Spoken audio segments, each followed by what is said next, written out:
আজকে আমি একটা নতুন রেসিপি নিয়ে চলে এসেছি, মোচার ঘন্ট। মোচাটাকে কেটে ধুয়ে পরিষ্কার করে সেদ্ধ করে নিয়েছি, দেখতেই পাচ্ছেন। এটা বসাই, আমি কড়াইটা বসালাম।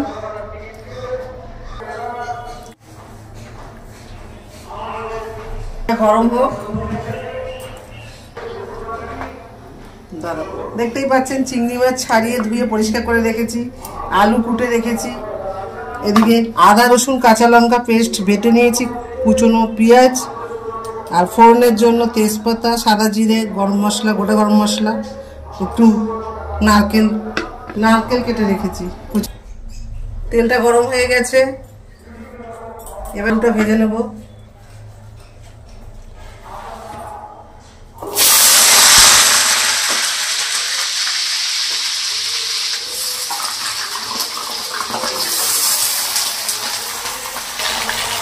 একটু নুন দিলাম, সামান্য একটু হলুদ দেবো, লাল লাল করে ভেজে তুলি।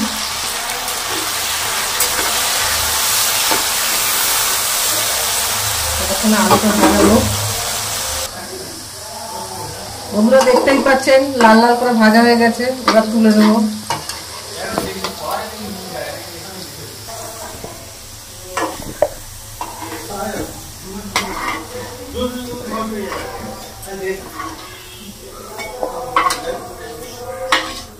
এবার চিংড়ি মাছটা ভাজবো।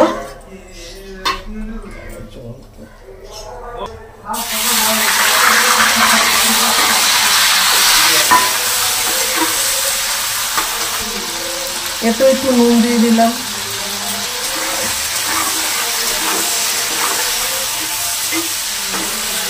চিংড়ি মাছ বেশি একটা ভাজতে হবে না, চিংড়ি মাছ বেশি ভাজলে শক্ত হয়ে যায়, হালকাই ভাজবো।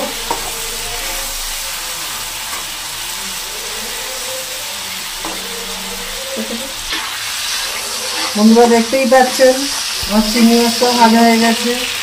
এবার চিংড়ি মাছটা আমি তুলে নিচ্ছি।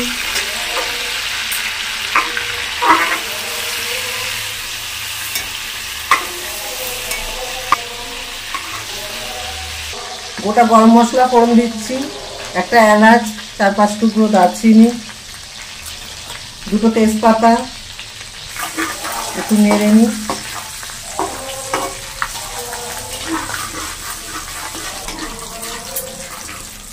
গরম মশলার হালকা গন্ধ বেরোচ্ছে, সুন্দর একটা গন্ধ। এবার আমি জিরেটা ফোড়ন দিয়ে দেবো, সাদা জিরে ফোড়ন দিলাম। ফোড়নটা ভাজা হয়ে গেছে, এবার আমি তাতে পেঁয়াজটা দিয়ে দিলাম। পেঁয়াজটা একটু ভাজা ভাজা করে নিই।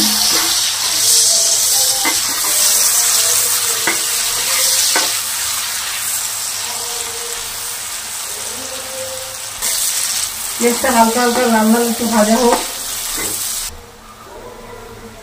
বন্ধুরা দেখতেই পাচ্ছেন পেঁয়াজটা লাল লাল করে ভাজা হয়ে গেছে। এবার আমি নারকেলটা ভেজে নেব।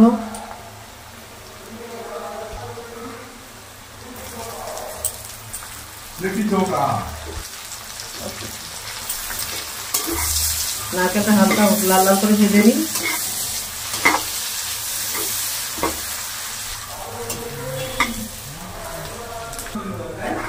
দেখতেই পাচ্ছেন বন্ধুরা নারকেল পেঁয়াজ দুটোই ভাজা হয়ে গেছে, সুন্দর একটা সুগন্ধ বেরিয়েছে। এবার এতে আমি রসুন, আদা আর কাঁচা লঙ্কা বাটা দিয়ে দিলাম। গুঁড়ো মশলা দেওয়ার পালা। 1 চামচ আমি হলুদ, আপনারা স্বাদ মতন নুনটা দেবেন, নুনটা যার যেরকম লাগবে। 1 চামচ জিরের গুঁড়ো দিলাম, 1 চামচ ধনের গুঁড়ো দিলাম, লঙ্কা গুঁড়ো 1 চামচ দিলাম। আমার কাঁচা লঙ্কা বাটা আছে, লঙ্কা গুঁড়োটা আমি একটু কমই দিলাম। আপনারা আপনাদের স্বাদ মতন দেবেন লঙ্কার গুঁড়োটা, কারণ আমি কাঁচা লঙ্কা দিয়েছি, ওই জন্য লঙ্কা গুঁড়োটা 1 চামচ দিলাম।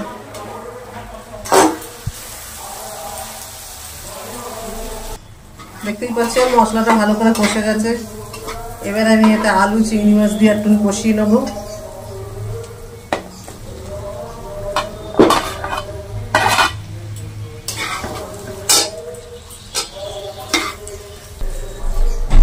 একটু আলুটা একটু হালকা সেদ্ধ সেদ্ধ হয়ে যাক। দেখতেই পাচ্ছেন মশলাটা কষানো হয়ে গেছে। এবার আমি মোচাটা দিয়ে দেবো।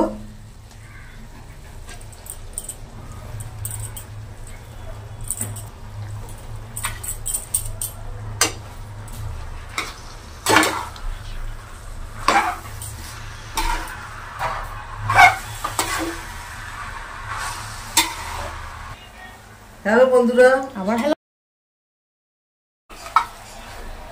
ভালো করে মেশানো হয়ে গেছে, দেখতেই পাচ্ছেন। এবার 10-15 মিনিটের জন্য একটু ঢাকা দিয়ে রাখি, ভালো করে মজে যায়। 10-15 মিনিট ঢাকা দিয়ে রাখি। খুলে একবার দেখে নিই কেমন হলো।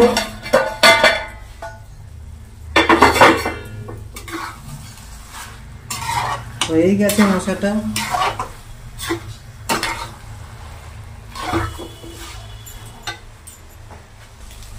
এতে এবার চিনিটা অ্যাড করলাম, একটু মিষ্টি মিষ্টি হবে, একটু বেশি দেবেন চিনিটা। 1 চামচ ঘি দেবো।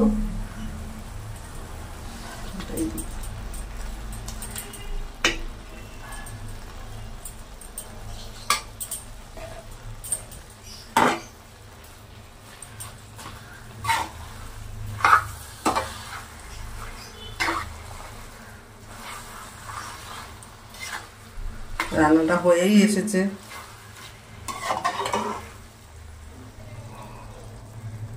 অল্প একটু গরম মশলা দিয়ে দিলাম।